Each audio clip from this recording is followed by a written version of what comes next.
Bonsoir Christer, défaite des Scorpions ce soir et fin de la saison. Après une belle série de playoffs malgré tout contre les Brûleurs de Loup, quel est ton sentiment à chaud sur ce match et sur cette série globalement? On crée des occasions, comme les derniers matchs, peut-être les occasions plus claires que les autres matchs dans les séries, mais on est aussi un peu plus vulnérable défensivement. On a eu des absences, les blessures, les maladies, une après l'autre là, donc à force de donner les rôles aux joueurs qui n'est pas habitué avec. Tu peux toujours jouer un match, deux matchs, trois matchs sur l'adrénaline et sur les implications, mais à un moment donné, quand tu commences à être fatigué, tu fais peut-être les moins bons choix quelquefois et contre une équipe comme Grenoble, ça coûte cash. Il y a évidemment la déception ce soir de la défaite, mais j'imagine aussi beaucoup de fierté pour cette saison pour les Scorpions. Sincèrement, je te dis aux gars en bas, quand on a quelques jours ou quelques semaines de décalage, là, on veut être fiers de cette saison parce que qu'est-ce qu'on va faire là des derniers temps, et notamment contre Grenoble, c'est tout simplement magnifique. Les investissements, c'est énorme et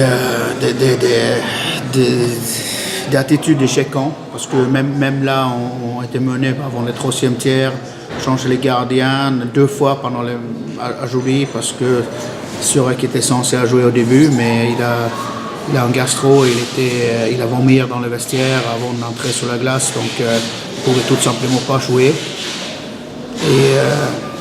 Et Seb qui prit un choc qui n'était pas très à l'aise pour le troisième, il ne s'en tirait pas bien du tout, il s'en tire aussi mal. On demande Surek à tout simplement assurer des matchs. Si on regarde en arrière, 2 minutes avant la fin de la saison régulière, on était en play-down, finalement on va en play-off et on trouve la recette pour faire poser de gros problèmes à Grenoble. Finalement, quelle a été cette recette pour faire trembler comme ça le premier de la saison régulière? Écoute, je trouve qu'on a fait les bons matchs contre les équipes dites supérieures tout au long des saisons. On a commencé les premières moitiés de saison avec les défaites de 1 ou 2 buts. Moi, je n'ai pas de statistiques là, mais je ne pense pas qu'on a été ridicule ou mené ou survolé dans aucun match cette année.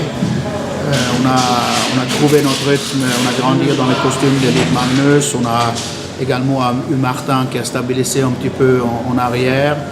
On a eu chacun a trouvé son rôle, son place et a grandir dedans. Beaucoup de joueurs qui ont grandi énormément cette année.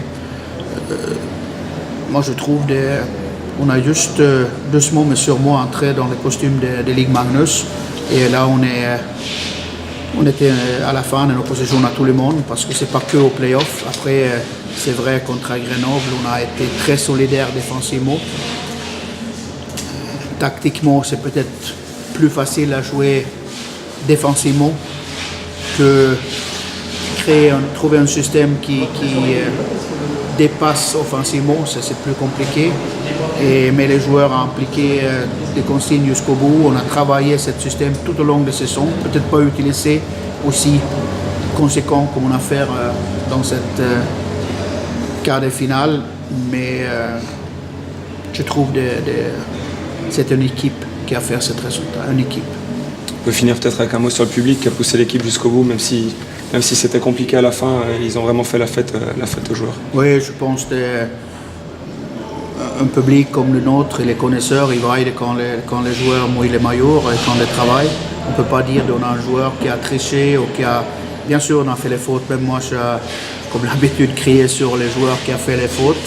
Mais les différences entre une faute par nonchalance ou non-respect du système ou un mauvais choix par les raisons de fatigue ou manque de lucidité, ce n'est pas les mêmes choses. Et je trouve que le public a arrivé à faire cette différence et à saluer ces joueurs parce que c'est les joueurs qui méritent ça. Merci Christer. De rien.